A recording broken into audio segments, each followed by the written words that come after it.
8 points from 27 is relegation for. Yeah. I mean, how bad is the crisis? We have been poor. We've hit more or less a brick wall towards the end of the season, so that's of course very disappointing. Then again, the big plus is the season's over.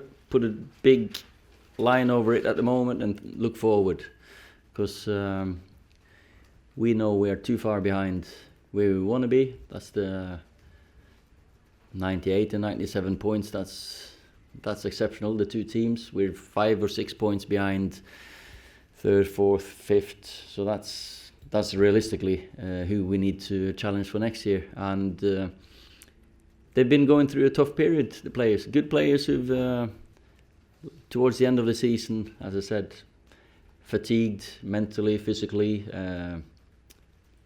Today is normally with some confidence on the pitch there, you win that game. And the most confident boy was Mason. He was it was great to see him. A joy, and that gave the fans, supporters, me, the players a lift. So that's what we got to.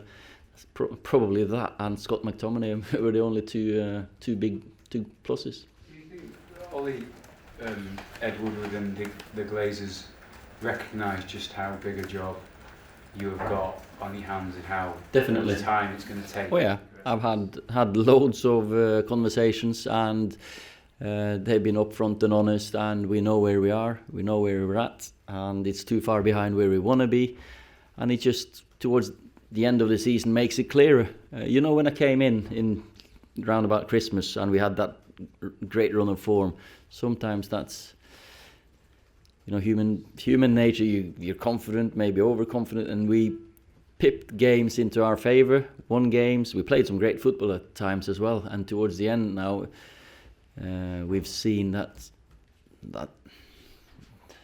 exceptional efficiency we had didn't last. So they know as well that we are in for like how do you say it?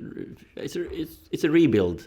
Yeah. And do you think if you have you could potentially, as we discussed before, you could have Europa League qualifying from the end of July. Yeah. If you have a sticky start next season, do you expect we'll see the bigger picture, that this is not going to be sorted out quickly, that you're going to need time? Well, of course we're used to challenging for the Premier League, and that's not going to be sorted quickly. Realistically, of course, you're not going to catch however many points, up 32 or 33 points behind the top teams. So we've got to realistically challenge for the top 4 and another trophy. Last time we were in the Europa League with Jose and loads of these players, we won it. And FA Cup, Carabao Cup, they're trophies that we have to start the season with aiming to win. You started out against Cardiff, the same team as today. Do you think the team has progressed, or how do you judge the progression? Say again? Since, you played the first game against Cardiff. Yeah. Since then, of course, there's been ups and downs. But if you take the team that you had then, the state of the team, have you regressed or progressed since then? What do you think? Well, we won 5-1 and we lost 2-0. So what do you reckon that the answer will be? Today we weren't, but then again, in that game you scored 2 goals from 2 wonder strikes, you're 2-0 up and everyone enjoys themselves. Today we had 75% possession and 30 odd shots or whatever we had. So that today is not a measure of where we're at in performance. Today was loads of young players there, front 6, all academy lads who we gave a chance, who know what this means. But we've of course, we're not where we want to be.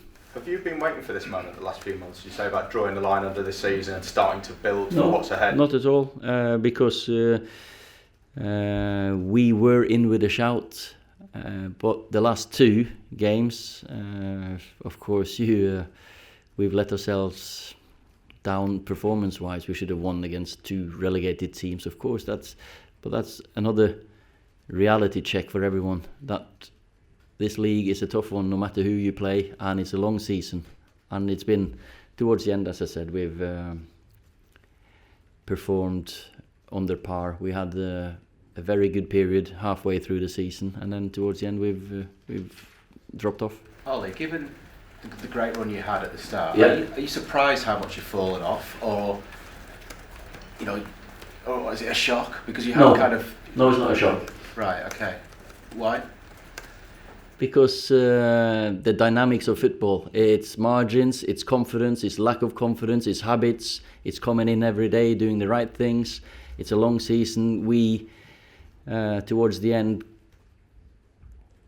had too many, how do you say, team. Maybe because I was criticised early on that I played the same team too often, and then we got injuries, and then we had to rotate and switch the team, so we couldn't keep that winning team together, and we didn't have a strong enough base to keep those performances up. There's players you obviously want to. Sorry. You've been clear that there's players that are going to go all in, Yeah. but there are obviously ones that you want to keep. Is there any update or progress on David De Gea? David's got 1 year left of his contract. Of course, we want to extend with him. They're in talks, so let's hope it'll get sorted. And we that 1st of July, we know who's going to be with us, and it's going to be a very, very important pre-season for us, because next season is big. Alexis will be here next season or not? Sorry? And not you. Alexis will be here or not the next season? Alexis has a contract with us, so I'm not going to speak too much about individuals. And when we come back 1st of July, we can have the next chat, and that will be a nice little summer for me. Okay? Thank you.